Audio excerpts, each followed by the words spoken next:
Soomaaliya waxay u ahayd maalin weyn maanta waxay hortagtay maxkamadda cadaaladda adduunka waa fadhi Kenya ay dalbanaysay markasta in dib loo dhigo 3 jeer daraadeedna dib loogu dhigay laakiin fagaaraha maanta dooda Kenya way ka maqnayd kadib markii ay 11 bishan shaacisay inaysan xaadiri doonin waxa ay ku tahay dhabarjab weyn sida ay qabaan afmaalada xagga sharciga ah gudoomiyaha maxkamadda ICJ waxa uu bilowgii kulanka go'aamiyay in doodu ay soconayso taasoo ka dhignayd in daaqadda laga tuuray dalabka Kenya kuraasta Nairobi ee halkanna waxa ay ahayd mid maran muddo dheer oo ay ku jirto isdaba wareeg dheer kadib dooda maanta oo socotay in ka badan 3 saacadood waxa doodaha adag iyo hadaljeedinta lahaa Soomaaliya waxa ay si adag Soomaaliya u jeesatay doodeeda ku wajahan lahaanshaha badeenna oo ay Kenya doonayso inay qaadato bilowgii hadaljeedinta waxa loo yaray wakiilka dawladda federaalka ku matalaya dacwada ahna ra'iisul wasaare ku-xigeenka jamhuuriyadda federaalka ee Soomaaliya Mahdi Maxamed Guuleed Bismillahir Rahmanir Rahim Madam President, distinguished members of the court, good afternoon. It is an honor and a privilege to represent my country in these proceedings. waqti dheer kama qaadan Guuleed inuu sharaxo arrimaha muhiimka hadalkiisuna ma ahayn difaaca arrimaha sharciga oo ay xaq u lahaayeen garyaqaanada difaacaya Soomaaliya ra'iisul wasaare ku-xigeenku waxa uu sheegay in Kenya wada hadal ay diiday waxa uu hoosta ka xariiqay in labada dal ay ka wada tirsan yihiin saxayaasha heshiiska badaha adduunka ee lagu dhisay maxkamadan waxaan ku qanacsanahay maxkamadda cadaaladda si waafaqsan ahdiga qaramada midoobay iyo xeerka caalamiga ah Nairobi ma jirto sabab ay fadhigan uga maqnaato fursado badan oo deeqsinimo ah ayay siisay maxkamaddu laakiin way ku guul daraysatay imaanshaha waxayna soo gudbisatay qoraal gaaraya 350 page ama bog oo dacwo ah ayuu Mahdi Guuleed waxa uu muujiyay inay Kenya qasameynayso tallaabooyin kale oo dhammaantood ay doonayso inay ku carqaladayso dawladnimada Soomaaliya Mr. Mahdi waxa uu kala hoosta ka xariiqay in ay Soomaaliya kalsooni iyo sharaf u hayso maxkamadda cadaaladda adduunka ee maanta hor joogaan waxa uu tilmaamay inay doonayaan xaq ay leeyihiin dadka Soomaaliyeed oo dhan ay maanta daawanayaan dacwadda halkan ka socota ayna kalsooni ku qabaan cadaaladda garsoorayaasha iyo xeerarka maxkamadda oo hore ay u saxiixday Soomaaliya waxaan rabaa inaan xuso in kaalintaydu aysan ahayn difaaca doodeenna waxaan doonayaa in hortiina ka qiro inaan ku kalsoonahay qareedanan halkan ku sugan oo jeedin doona qaybaha hadaljeedinta iyo sharciyadda aanu leenahay dacwadan kadibna waxa hadalka la wareegay garyaqaan Professor Alan Billet oo u dhashay dalka Faransiiska kuna hadlaya afka Faransa waxa uu ku dheeraaday sida Soomaaliya u doonayso inay xaqeeda hesho waxa uu doodiisa saldhig uga dhigay dhinaca xadaynta oo uu tusaalayaal cadcad soo qaatay qodobada 15 86 iyo 76 oo uu sheegay inay xadaynayaan waxa ama ay daha ka rogayaan waxa la isku haysto ah badda Soomaaliyeed ayuu ka hor akhriyay goobta maxkamadda qaryaqaanku waxa uu tusaale nool u soo qaatay dhacdooyin ama xukumo ay hore maxkamaddu go'aan uga gaartay oo la mid ah midka hadda loo fadhiyo dhex marayna Mareykanka iyo Canada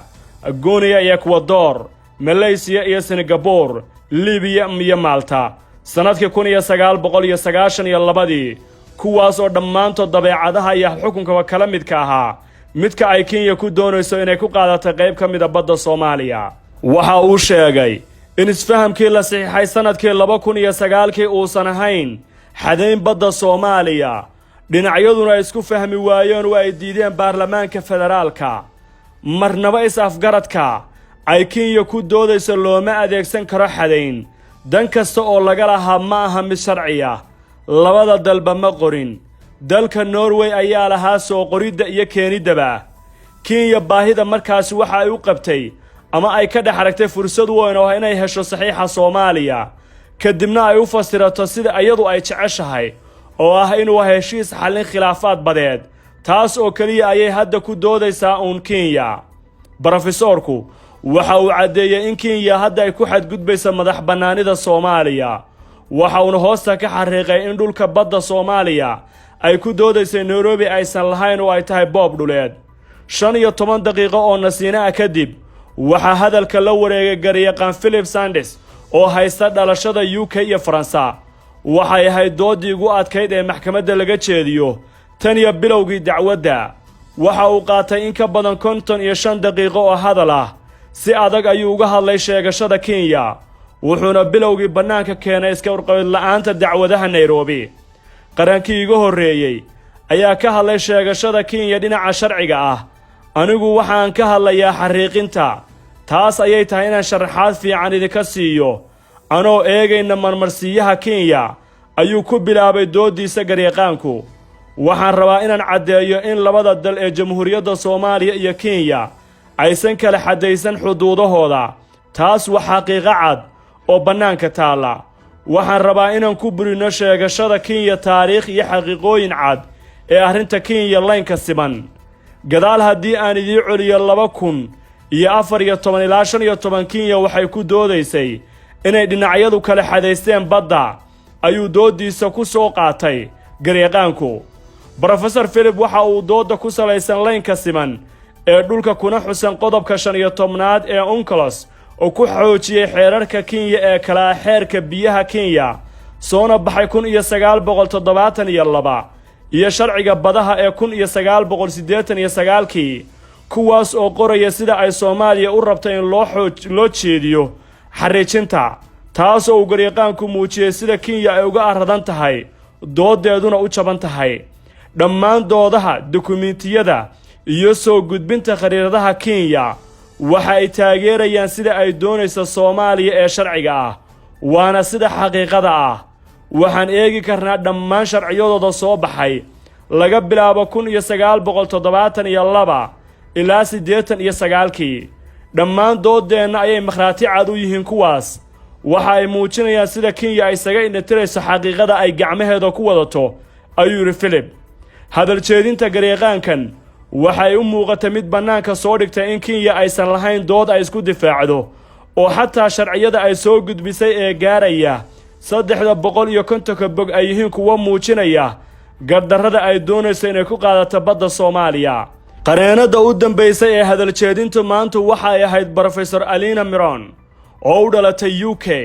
waxay u muuqatay mid si weyn u burburinaysay dhammaan cadaymihii Kenya ay keentay. waxay wax makama jiraan ku ururisay dhammaan cadayn kasta oo ay Kenya u gudbisay Hague. waxay sheegtay inay yihiin kuwa been abuur oo aan ku fadhiyin heshiis, xeer iyo juqraafi ahaanba. waxay faahfaahin ka bixisay hanaanka loo maro xadaynta badaha oo madasha ay ku soo bandhigtay una muuqanaysay inay jeedinayso 10 arday ay siinayso. maray ka jawaabaysay dooda qoraalka Kenya ee ku salaysan heshiis ay Nairobi hore ula gashay Tanzania, waxa ay sheegtay oo xigasho ahaan ay u soo qaadatay Kenya. waxay professoradu tilmaantay in xukun ka soo baxay maxkamadda laftirkoodu hore u dhigayay in laba dawladood heshiis ay gaareen uusan qusayn dawlad saddexaad oo heshiiska qayb aan ka ahayn. taas oo ay sheegtay inay tahay mid hareer marsan waxa laga doodaya maanta ee u dhaxaysa Soomaaliya iyo Kenya. dooda Kenya